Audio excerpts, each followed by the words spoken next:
Good evening, everyone, and welcome to this week's episode of Sounds of the Diaspora, artist-to-artist conversation with yours truly, Dion Parson. It's a new year. We're having fun. We have some great guests coming on the show. And tonight we have a friend of mine, someone that I've known for many years, a native New Yorker, and he's connected to the diaspora through many, many musical genres. And it gives me great pleasure to invite to the show and have on the show world-renowned guitarist, health. How should I say? Well, he'll talk about his health thing, and composer, arranger, and educator. Please join me in welcoming to Sounds of the Diaspora, the one and only Mr. Freddie Bryant. Thank you very much, Dion. Thank you so much. Freddie. How you doing? Good, man. I'm doing very good. Mm-hmm. Good, man. So Happy New Year. Happy New Year. Happy New Year. And welcome to Sounds of the Diaspora. I understand you've been traveling. You just got back home. Yes, I was teaching in Holland at a school in Groningen called Prince Claus. Mm-hmm. Been teaching there off and on, every year since 2006. Right. Going back and forth for a week at a time. Yeah, it's great. Good. Well, we'll get to the education component, but you're a native New Yorker and born and raised in New York, and you have a unique story to tell. I've known you for many years. You know, when I lived in New York, we've had the pleasure of playing together and shared a lot of experiences together. So I know your background, but I really want our audience to hear from you about, your specialty and the things that you do. So share with them, about your early musical upbringing in New York City. Well, okay, I got to start really young because it's a family thing, So right. My father was a concert pianist and a vocal coach, and my mother was an opera singer. She sang in 7 languages, and she sang kind of like the repertoire of Paul Robeson. Right. And so she sang spirituals, show tunes, German lieder, Italian aria, Spanish Civil War songs, Russian and Hebrew and Yiddish lullabies, etc. So there was always a large variety of music in the house, but it was mostly not improvised. Right. So my mother, one of the main things that my mother and my father brought to me were spirituals, okay. African American spirituals, then known as Negro spirituals. And she was one of the best serenas in Porgy and Bess, and that is one of the greatest pieces of music that was offered to African American singers in those days in the 30s, 40s, and 50s, and she toured with it. I have a program. Cab Calloway was Sportin' Life, who sang "Ain't Necessarily So," and so she toured with the original Bess, the original Porgy, and so I had a deep feeling for the spirituals, which communicated, which eventually evolved into a deep connection with the blues. And that's how I picked up the guitar. I played piano like my father, but that was his instrument. So I kept with the guitar. I'd take the piano, I'd drop the piano, take the piano, drop the piano. Finally, my piano teacher said, okay, this time you can't drop. And I dropped it later on. I just kept the guitar the whole time and got into improvised music through the blues and B.B. King and Chuck Berry and 50s rock and roll and that kind of stuff. I guess one is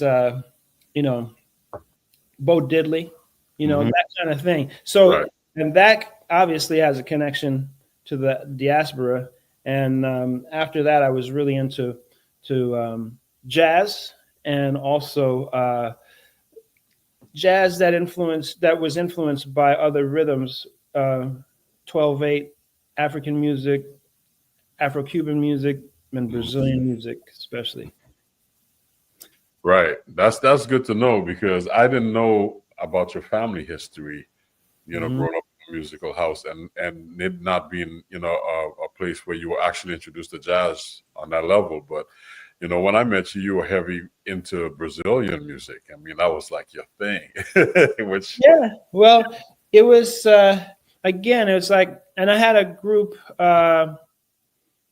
what happened was I had a group, I started, I guess, around 1991, and that's actually when I recorded my first CD, which is long gone and out of print in Japan, called "Take Your Dance into Battle" with Don Braden, Steve Wilson, Ira Coleman, and Billy Drummond. And that was a straight ahead CD, but it was also straight ahead with different vibes in it. Like our straight ahead music includes everything from Art Blakey to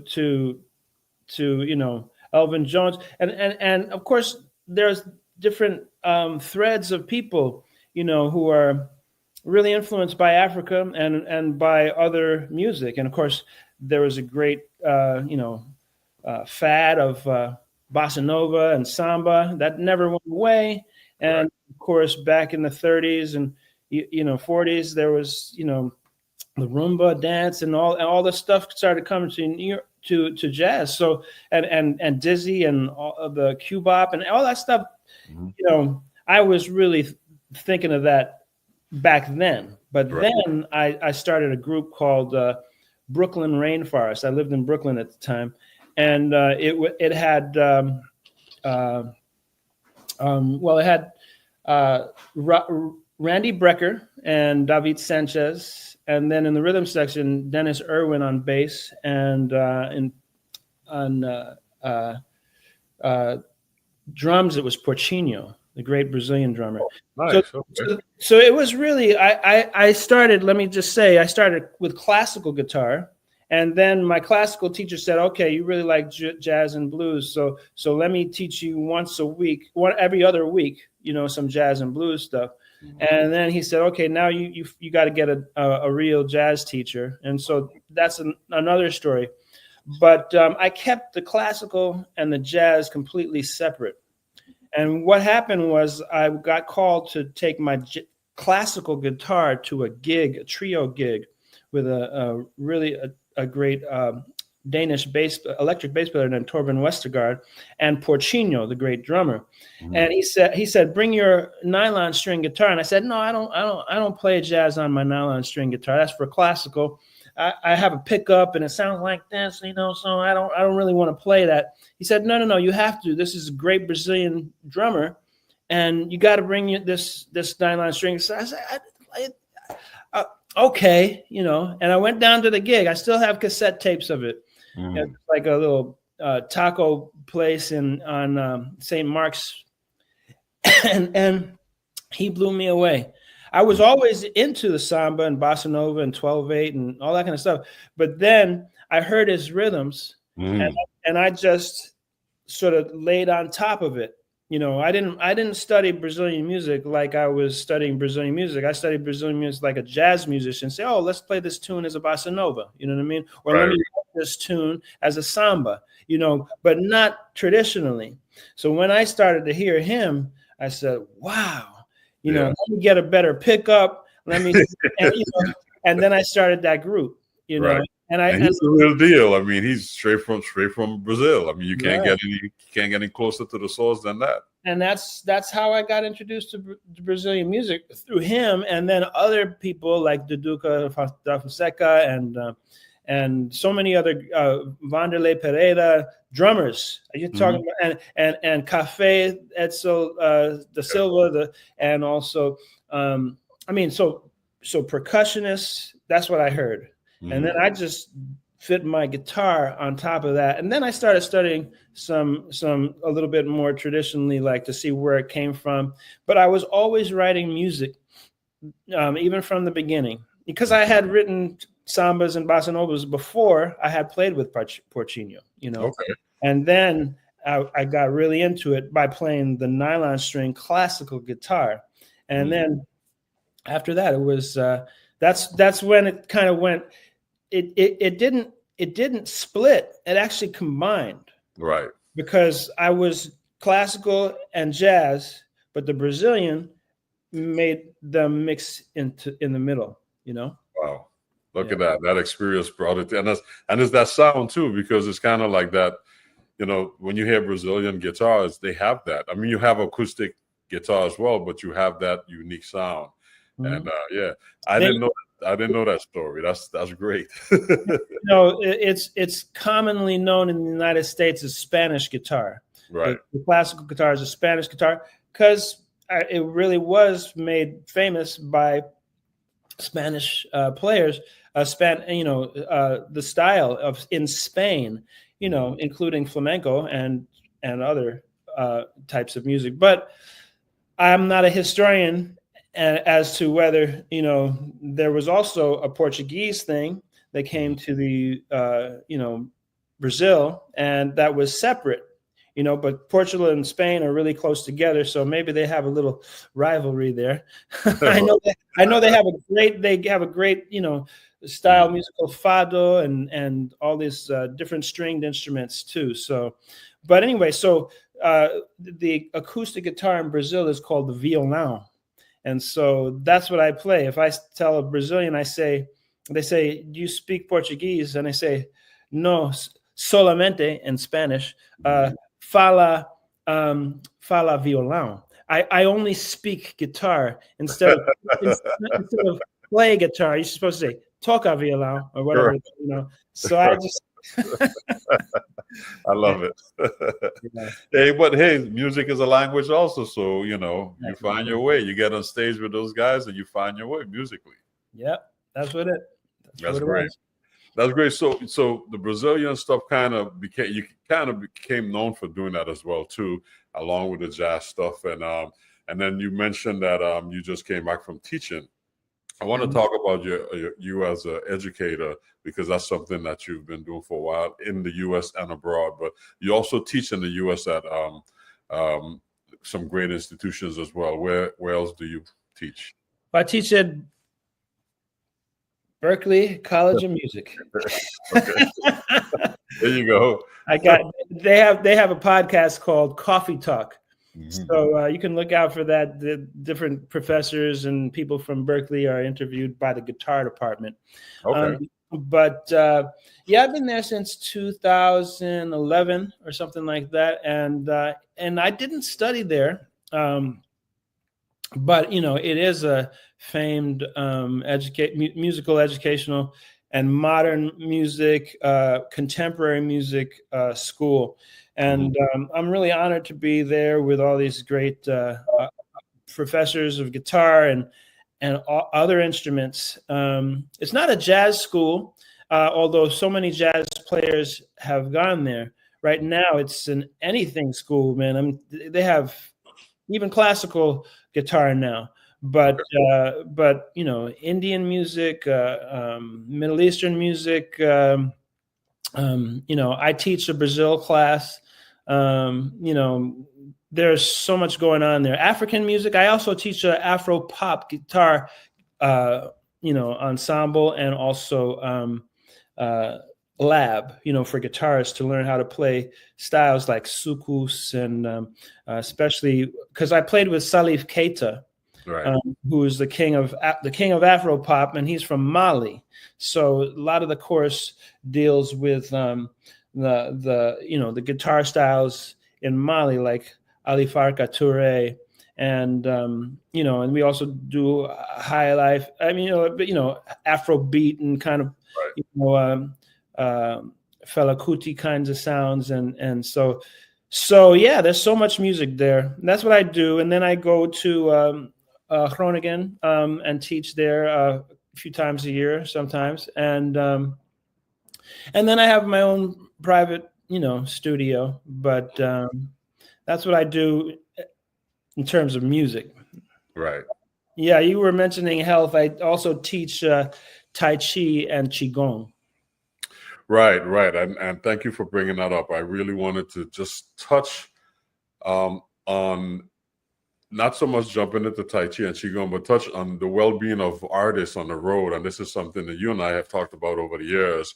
How do you maintain yourself? And I know this form of, practice helps you, but what would you recommend, and how does that connect for you to good health and well-being as you're traveling? Well, we're traveling, and that says movement. We're moving from one place to another place.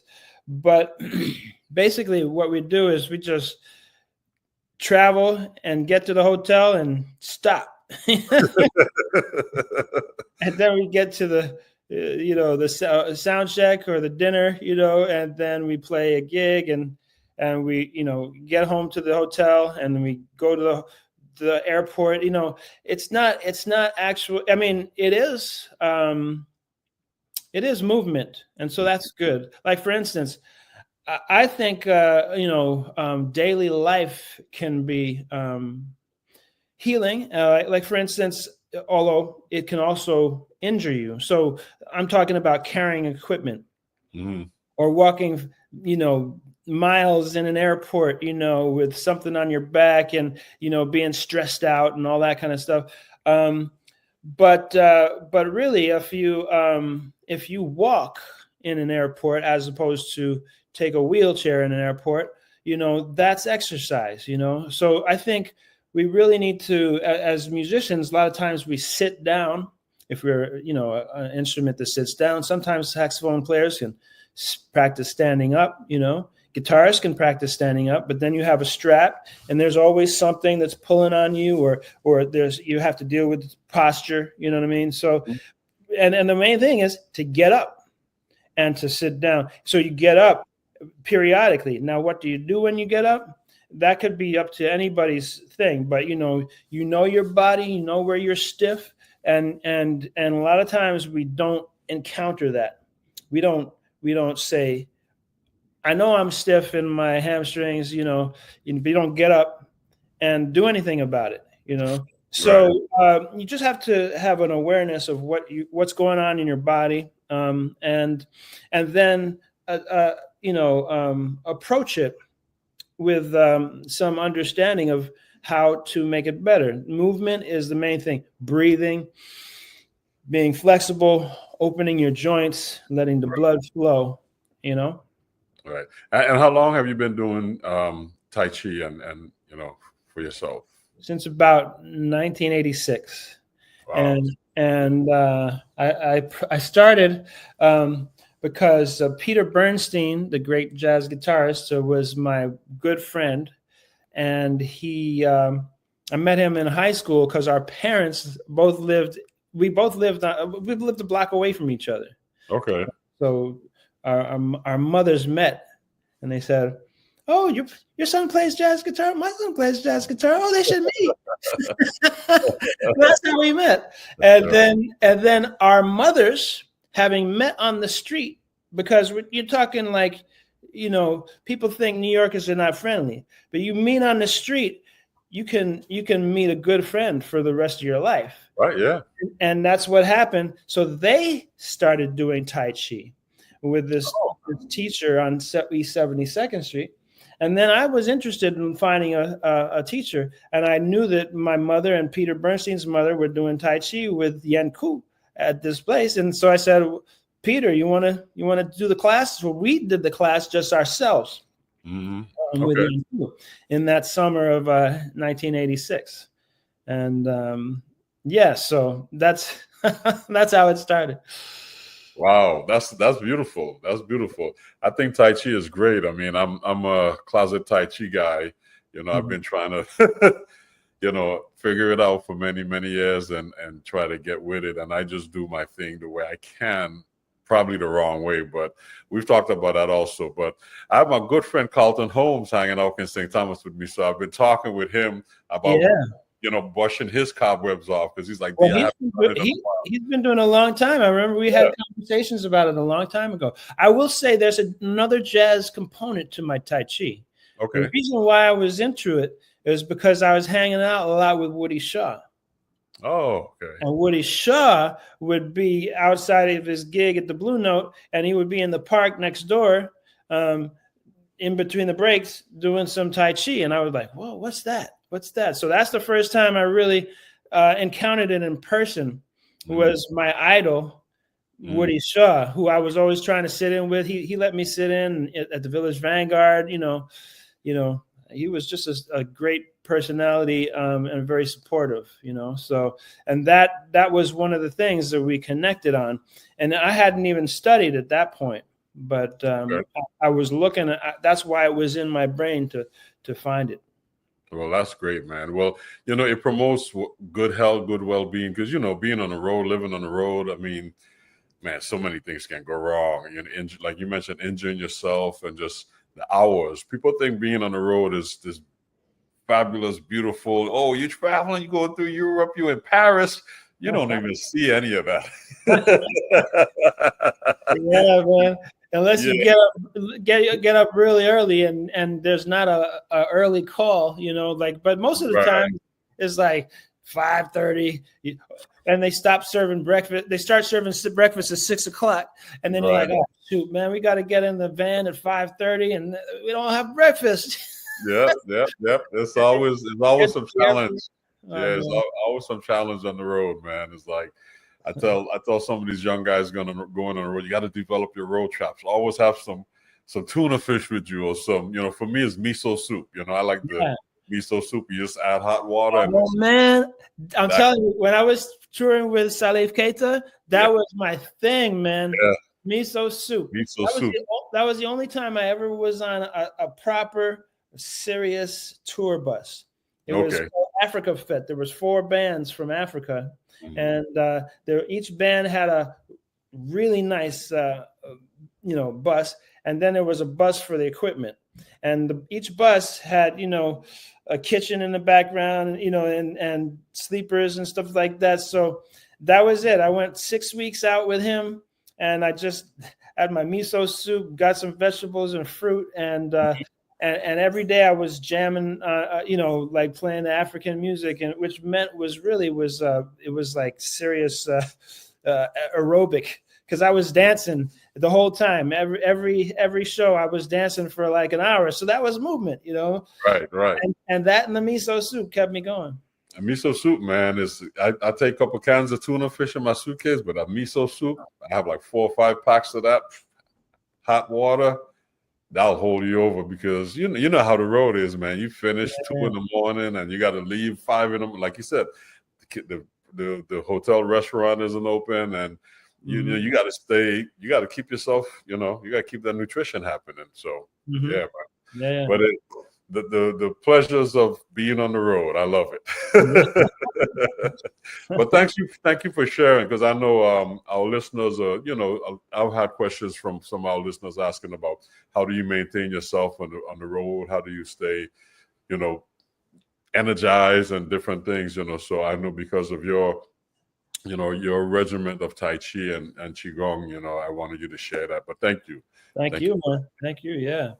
Yeah, well, I mean, Freddie, you have so many things going on, man. I want to talk about this new project that you have, because it's amazing. I love it. I enjoy listening to the tracks that you shared with us. But being a New Yorker is, you know, a lot of musicians, they dream on coming to New York. I was a kid. I used to hang out on the beach, Ron Blake and I and a couple of other friends, and we would always talk about going to New York and being one of the cats in New York. And you mentioned getting there, but being from New York and growing up in New York, you have a different story to tell, and that's really unique in your new project, and it's evident in what you presented. So, can you share that project with us?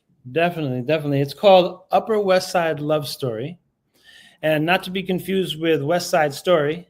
But if all the musical detectives out there. It's 92 minutes, 6 of music and 16 songs. But there's one little song where I quote the theme of the Jets and the Sharks gang, you know, from West Side Story. Anyway, that's just a little thing there. It was initially. The impetus was a grant from Chamber Music America, and to write a piece for an ensemble and then perform it in concerts. And the ensemble was an amazing ensemble. Well, I put them together, and I didn't have, that was part of getting the ensemble, the grant. The fact that I was going to write for Regina Carter on violin, and then we had Gwen Laster on viola and Akua Dixon on cello. And then the saxophone section was Donnie McCaslin and tenor, soprano, and Steve Wilson on alto and soprano and flute and alto flute. And then then I was guitar, and then John Benitez on bass, and then Alvester Garnett on drums. Now that's great. That's a great band, but really it was to support the singing of Carla Cook, who is an amazing singer from Detroit who's lived in, Brooklyn for the last few decades, and she's a teacher at Juilliard school, the jazz school. But anyway, so as I was supposed to write this, COVID happened. And luckily, I know it's a little bit blasphemous to say, luckily COVID happened, but luckily COVID happened because I had a lot of time to do this. So it would have been 3 pieces. But I had so many ideas about this Upper West Side love story that kind of came out of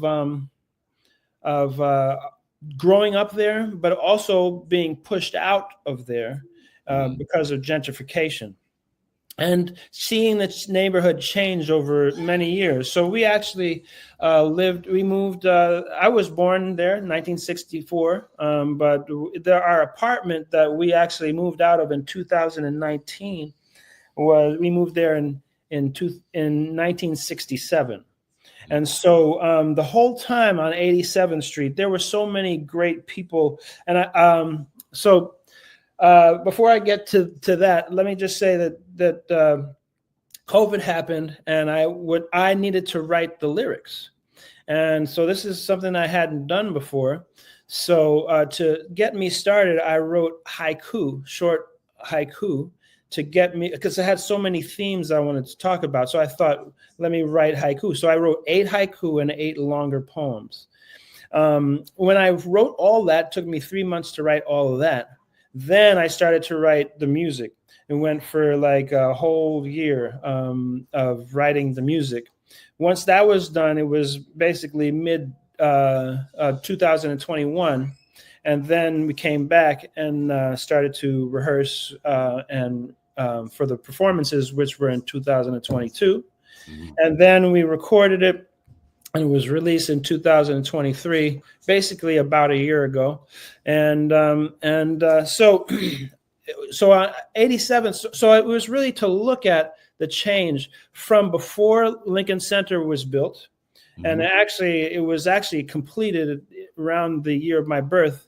And my parents performed there in 74 and 75. So I was connected with that. But of course, the story is known that they tore down a neighborhood called San Juan Hill. 7,000 families had to leave. 800 businesses had to leave. Some people moved to the projects in the Bronx. Some people moved to other places in the Manhattan. Some people didn't get places, so it's a big story. The Upper West Side was lots of different neighborhoods, different parts, and so that was the area that was just north of Hell's Kitchen. And Hell's Kitchen is famous now because of Alicia Keys' Broadway musical called Hell's Kitchen. But anyway, so this is the kind of vibe. Cities always change, but there was, a villain, like named Robert Moses, who is also a hero to some, but he built the highways, he built the parks, and but he split up neighborhoods, he evicted people, he called places slums and evicted people. So all this story is in there. Anyway, so 87th Street, I wrote so many words, and one of the songs is called "Walk in the Hood," and it was about Thelonious Monk, who lived in the neighborhood. Where would he walk? Because in that great documentary called Straight No Chaser, you see him walking around the neighborhood. So I say, who would he see? Who he hanging with Fats or James P. San Juan to Sugar Hill, that's in Harlem. Street of Swing, that's 52nd Street, to the Kitchen of Hell, Hell's Kitchen. Nika was close at the Boulevard. That's Baroness Nika Koenigswarter. So too the building Belafonte, and he was redlined. He wasn't allowed to move to this building, so he sneakily teamed up with some people and bought the building.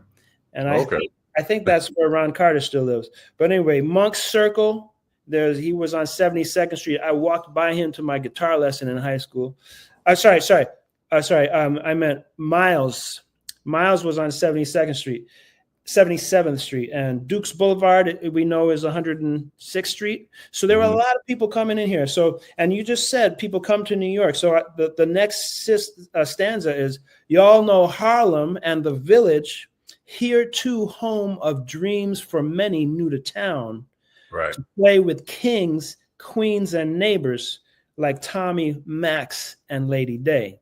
And Max Roach, who lived a few blocks from me, same with Tommy Flanagan. And 87th Street, my block, was the last residence of Billie Holiday before she died. So that's the kind of history I'm trying to talk about. Oh, yes. A lot of history, too, man. A lot of history. Because I remember when Abby Lincoln moved from uptown Washington, she moved to your old neighborhood. She moved us down there because AT, when he came from Paris, took her apartment on 157th Street. When she moved, yeah. And Olatunji, Babatunde Olatunji, the hand drummer from Nigeria, lived down there also on Broadway, I think 79, 80, something, around that area as well. Yeah. Yeah. A lot of great musicians. Yeah.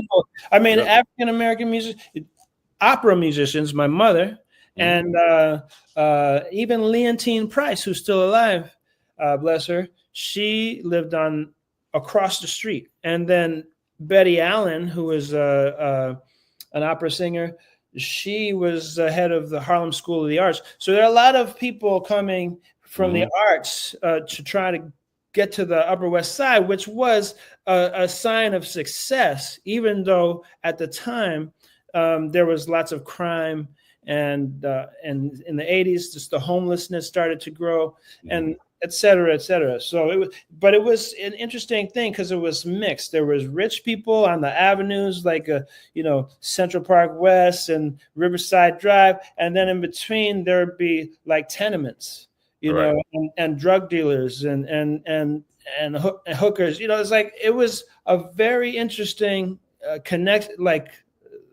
different kind of vibe, but it was definitely a place to go and to live your life and try to that's what my parents did. They came, the interracial family, white men and a black woman could be comfortable there and build a family.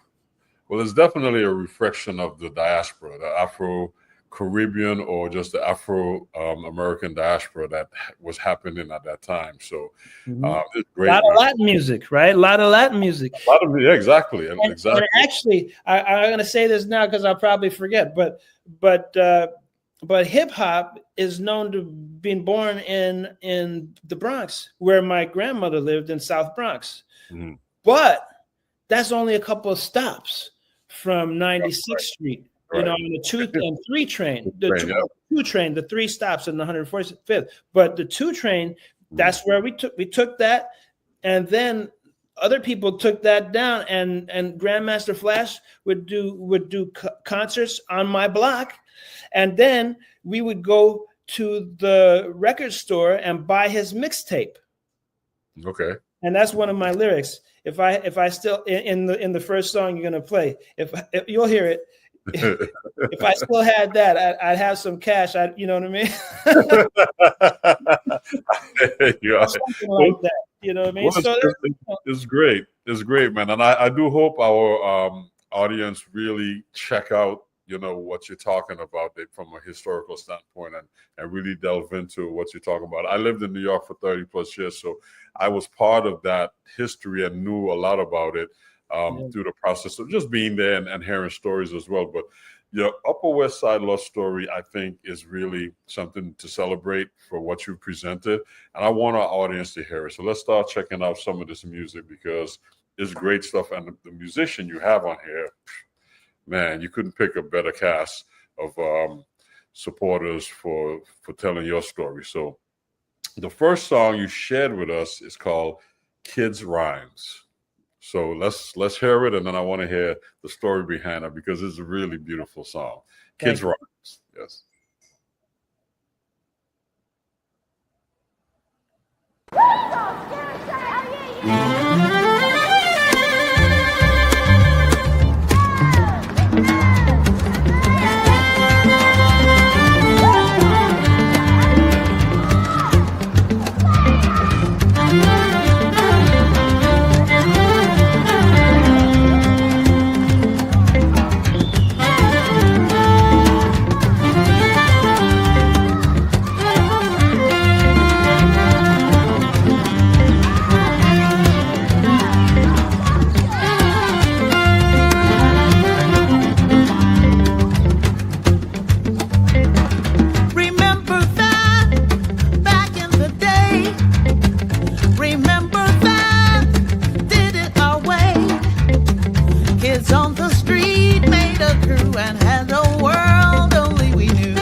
From Amsterdam up to the park, all by ourselves, no mom, no pop. From the window, they'd yell, stop, you've gone too far. It's time to eat, don't go round the block, get your behind off the street. Remember that, back in the day. Remember that, did it our way. Kids on the street made a crew and had a world only we knew.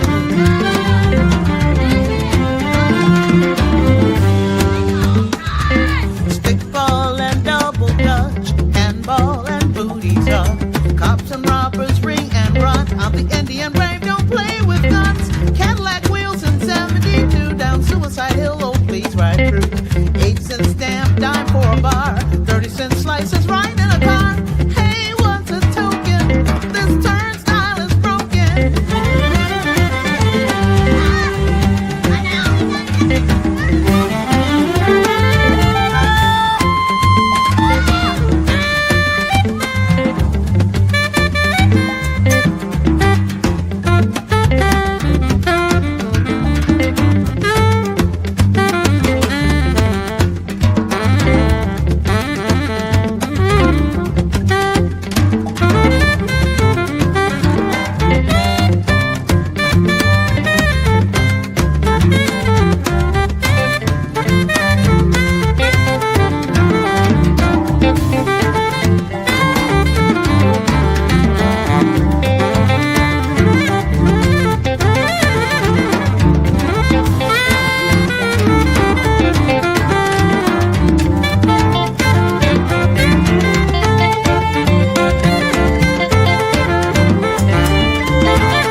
Remember this?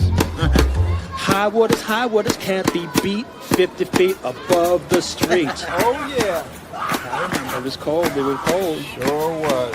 Banana bikes, 8-track tapes, muggers money in a scrape. Your bike or your watch, you decide. Run home for your mommy, you can't ride. I didn't ride, gave him my bike, kept my watch. Stepsies on my new white Keds. Some of those hoods got caught by the feds. Homemade mix by Grandmaster Flash. If I still had those, I'd have some cash. Walk with an attitude, try and look cool. Think you gangster or do you look the fool? Oh, snap! I'm talking about. Hot days, hydrant, coke hand power. Better close your window or get a drive-by shower. I feel your pain. Late for dinner, dirty as rain. Take a shower, you know you stink.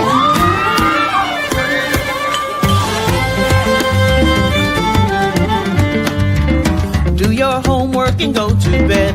Best behave, Mom said to Fred. But undercover's checking my tunes, grooving all night in dreamland soon.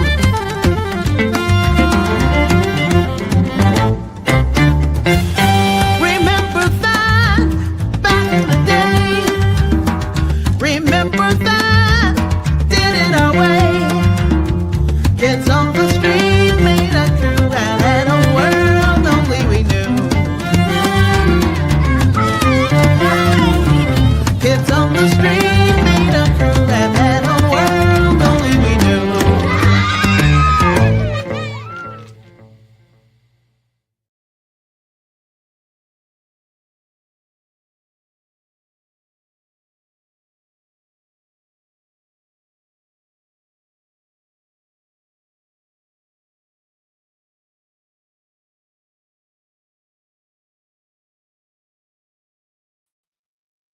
That was Kids Rhymes, part of the Upper West Side Love Story by Freddie Bryant. Man, there's a lot being said in there. Yeah, I'm telling you that. So I guess I should give a little plug to the website that goes with it's. You can obviously order the music on any platform, but there's a special website called UpperWestSideLoveStory.com. Very simple, UpperWestSideLoveStory.com. That has the story about it, has all the lyrics, and there's even notes on the lyrics. So like you press lyrics, you see the lyrics, but the notes on the lyrics is talking about what each song is inspired by. And there's even some articles in those notes about the Upper West Side that talk about Belafonte and gentrification and other things like that. So it's a great thing. It has the bios of the artists and stuff like that. So anyway, so speaking about, if you want to check out the lyrics and hear the story, then that's where you go. Because we have a CD, but right now that's sold out. So that's really nice, old fashioned, where you got the 16-page booklet with all the lyrics and everything. So that's not going to come when you stream it. So now you can go to the website and just check out all the lyrics, Great. Beautiful story, man. Beautiful story. I want to keep moving because go ahead, man. I'm cool. What to be told is great stuff. And I like the concept behind of just bringing that history to the forefront so people understand, about the gentrification and the changes and all of that, but about how important that time frame was. So the next song you shared with us is entitled We Used to Dance. So let's check that out. We Used to Dance.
helped raise in our modest home.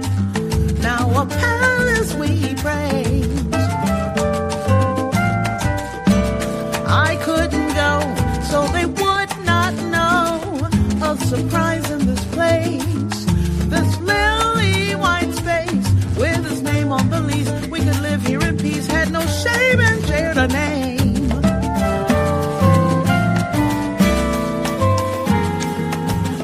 Made a family you raised on these streets of love and pain. We lived our vows through sickness and health, the rich and poor next door. Lean years of cuts, cracked bins and miles and playgrounds by the swing. Yet found a place we could be free as we marched in D.C. in search of a dream. Our family you helped raise in a home down round the corner from the future we dared not see.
Oh man, I love it, Freddie.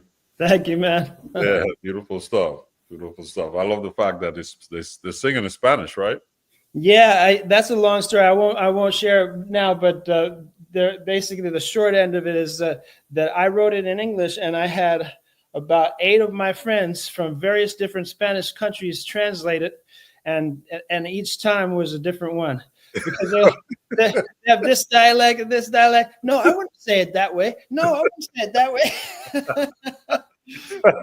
Oh, man. Hilarious, man. That's great. That's great. And the I have to mention Zoe Mathiasen. She's the one who did this great artwork of the recreation of the playground that was in the end of my block for kids' rhymes. And in that video, there's also a video of that song that we just did where you can see some pictures of my parents and baby pictures of me and stuff like that. But that was basically about my parents coming to the neighborhood, and raising the family. And then why do we have to go? Why are you saying goodbye? Because I didn't really go into that, but Upper West Side Love Story got in the Daily News, and so that was about me basically in housing court trying to keep the place we grew up. It was rent controlled, but that's I don't want to talk about that story because it's all a happy ending. Yeah, good, beautiful. Well, great music, man. Let's continue. You have some great stuff here, and I'm enjoying it. Sitting back, dancing, grooving, just feeling the vibes of the city. So yeah, man. So the next song you shared with us is a song called "Love Can't Live on Nostalgia." Yeah, so let's check that one out. Okay, thank you, man.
My soul is built of brownstones turned to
So,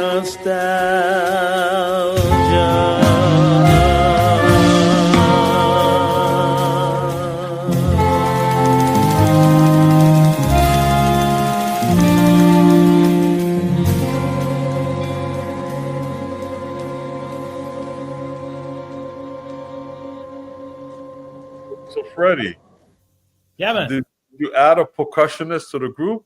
I did. Oh my gosh. Oh, I have to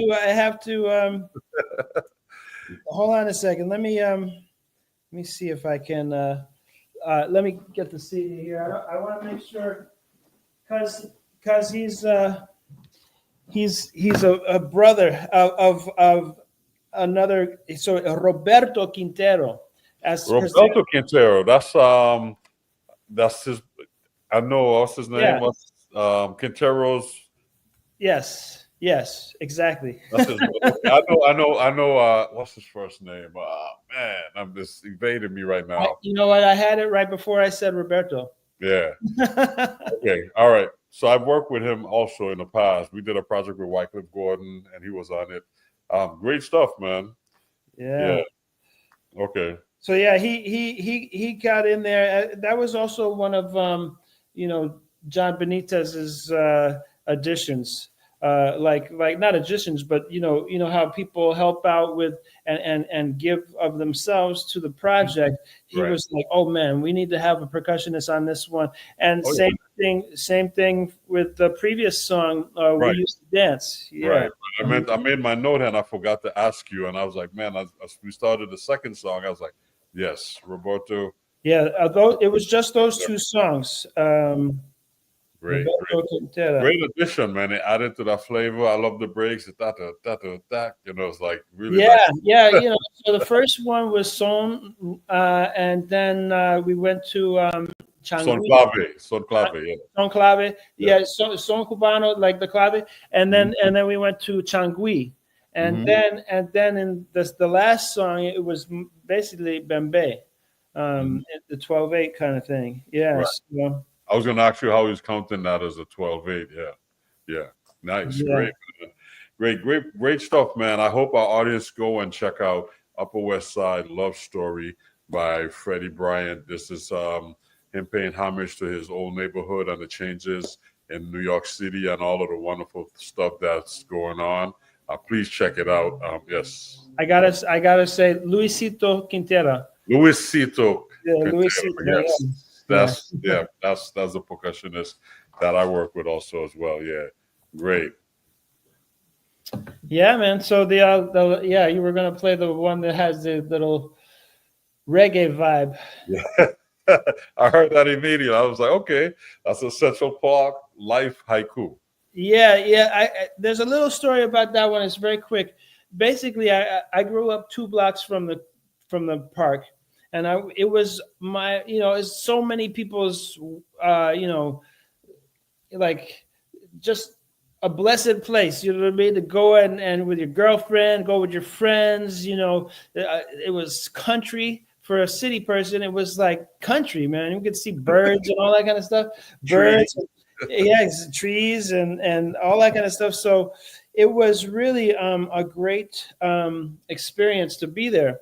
But then, of course, everybody knows, well, not everybody, but some people of our generation know the Central Park 5. Right. And so so the person who was raped, and for those people in the Central Park 5 who were falsely accused and convicted, but then exonerated, it was basically hell, at that time. So I say Central Park life is trees, birds, weed, love, and beauty, and the weed is where the reggae comes in, and then for 6 it was hell. Right. Yeah. Okay. So that's why it's got a little. It's the neighborhood. Everything has so many different levels of like there's joy, there's tragedy, there's homelessness. There's wealth, right. There's drugs, there's, and then there's evictions, and there's kids playing in the street, and and it's Central Park. It's life. Yep, it's life. Yeah. Yeah. Yeah. Central Park Life Haiku. Let's check it out. Mhm.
For 6 it was hell.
Yes, yes, yes. I heard that reggae vibe up on there. That was do that, do that, do that. Yeah, man. I love it. And Alvesta did a great job with it, man. Man, Yeah. everybody did a great job. It's a great project, bro. Thank Great you. project, man. I'm glad I caught you in time, with this happening. We've been Yeah. talking for a while to get you on the show, but UpperWestSideLoveStory.com, that's the website. Mm-hmm. You can go and check it out. Freddie, man, it's been a pleasure having you on the show. So informative, sharing all of the great things that you're doing with our audience, man. I would love to have you back and Sure. present some of the other things that you're doing as well. Love to anytime, man. Yeah. Yeah, this is important, but you have so much stuff going on. I mean, again, when we talked about this, is like Don't worry. really fast. Don't worry. I always have a time for a trip down to the island. There you go. There you go. Yeah, we're doing it. Oh man, I love it. Location.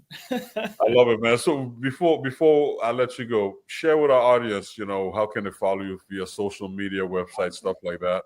Okay, cool. Yeah, it's easy. Freddie Bryant, Facebook is easy. I have a personal page and Freddie Bryant -musician. Yeah, and then of course Freddie Bry on Instagram, but it's connected with the Freddie Bryant at musician Facebook page, so you can find me on Instagram. I mean, those are the main places there. But I have the FreddieBryant.com. Mm-hmm. Also has if you want to be on my mailing list or want to find out anything more in person. I mean, not in person, but about if you want to just contact me. I even have my phone number and my email on there. So Okay. so I'm not I'm good at the Instagram, but I'm better at just texting. Easy to find. Easy to find. Fun, yeah, easy, man. So Great, man. but I also for the business, my YouTube page. That would be great if you want to just like it and follow on the YouTube, Freddie Bryant. You'll find it. Great. Well, thank you, Freddie, man. It's been an honor and a pleasure having you on the show as you shared your story with us. And again, we love to have you back and present some other musical presentations as you have in your arsenal. So thank you again, man, and continue success to you, man. Thank you, man. Thanks so much for having me. Yes, sir. Yes, sir. All right. That was the one and only Freddie Bryant. I told you guys you were in for a treat, man. And he brought a wealth of information with his Upper West Side love story. So thank you, Freddie. Join us next week as we bring amazing vocalists. And this gentleman is an activist also, and he's going to tell you his story. He's originally from the Caribbean, from the Bahamas, and he's the chair of the vocal department at Interlochen Arts Academy in Michigan. And he has a lot to say as well, man. So his name is Ty Chico. So join us next week as we bring you, all of this great stuff from Ty Chico. So thank you, folks, for joining me. It Sounds of the Diaspora. Again, you be safe, all the best, and I'll see you next week. Take care.